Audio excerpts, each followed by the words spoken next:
Isang asno ang naglakad sa crime scene na lugar.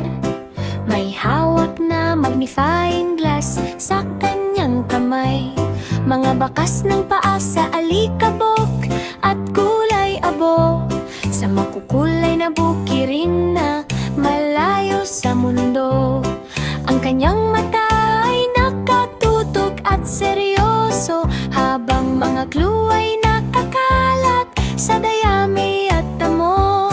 Isang karot ang kumikinang sa sulok ng lupa, nakatago ng palihim sa putik at dumi. Natapos ang kaso ng walang pag-ag-alinlangan, sa parehong araw ay nalutas ang misteryo. Dumating ang hustisya sa paraan ng asno.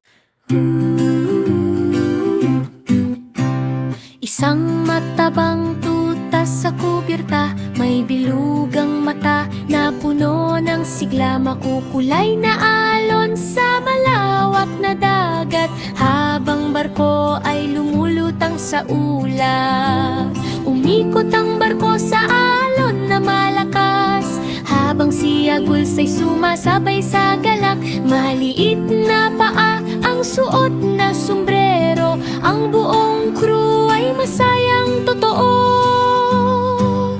Kuminang ang kayamanan sa gintong liwanag, sa ilalim ng langit na maliwanag. Ang tuta ay kapitan ng barkong masaya.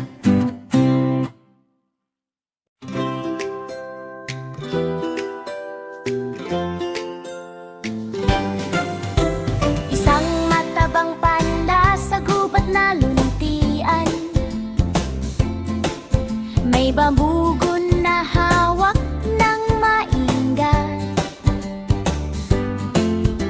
Makulay ang paligid, puno ng buhay, parang larangan na tahimik at tunay. Ang kanyang mata ay matalas at tiyak, tinututok ang dagat na parang patak.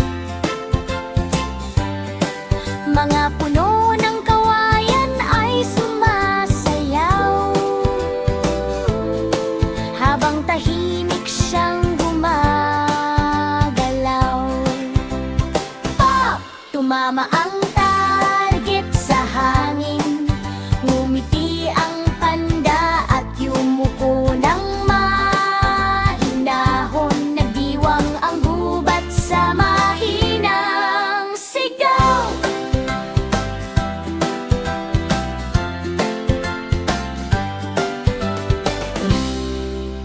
Isang matabang panda sa gubat na luntian.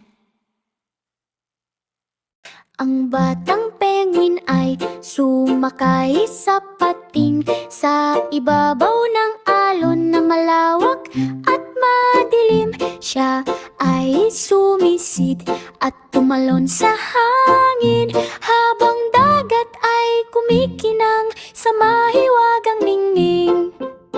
Dumulas siya sa puting bulangang alon, habang tumatawa sa bawat galaw at ikot.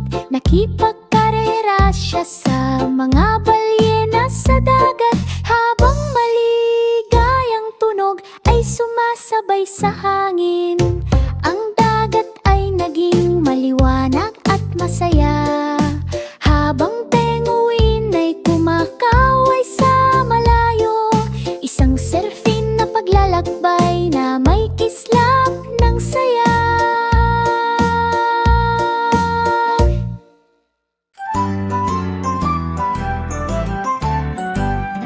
Ang maliit na tuta sa tasa ay umungal, hinihila ng buong lakas sa lupa.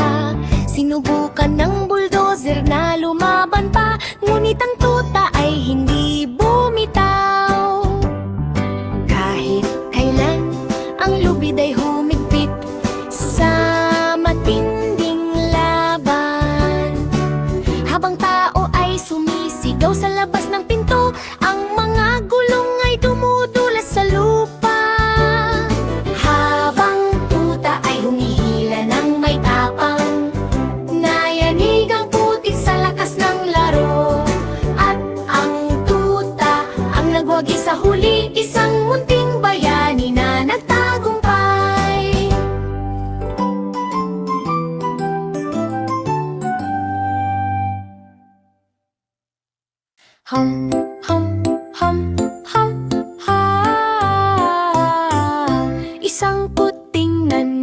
sa tahimik na gabi, dahan-dahang pumasok ng walang ilaw.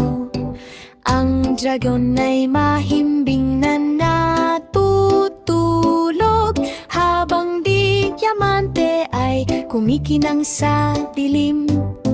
Gumapang siya sa ilalim ng bituin, iniiwasan ang mga kuko ng halimaw.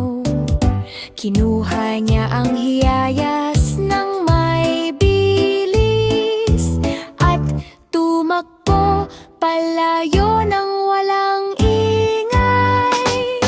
Natulog pa rin ang dragon hanggang umaga, habang kuting ay naglaho sa dilim. Isang tahimik na panalo ng ninja.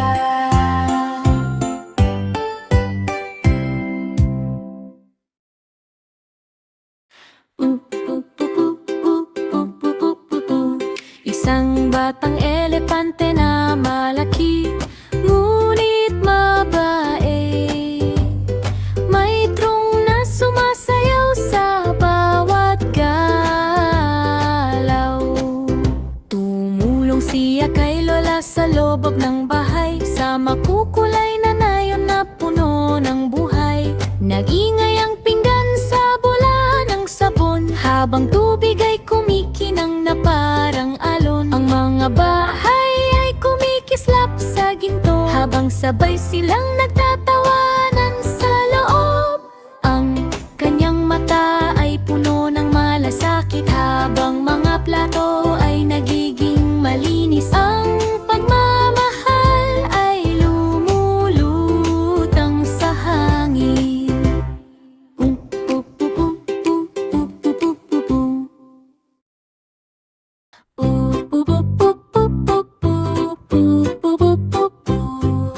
Isang kuting ang naglakad sa kalsada ng nayon. May maliliit na paa at matang mausisa. Nakakita siya ng kahon sa ilalim ng puno, na kumikinang na parang misteryo sa mundo. Tinuksan niya ito ng may pagtataka, at mga bote ng gatas ang natuklasan niya. Ang mga makukulay na bahay ay nagmasid, habang kampana ng gatas ay tumutunog sa hangin. Ang kuting ay umungol sa tuwang totoo, habang kayamanan ay kumikinang sa liwanag. Ang nayon ay nagtapos sa payapang saya.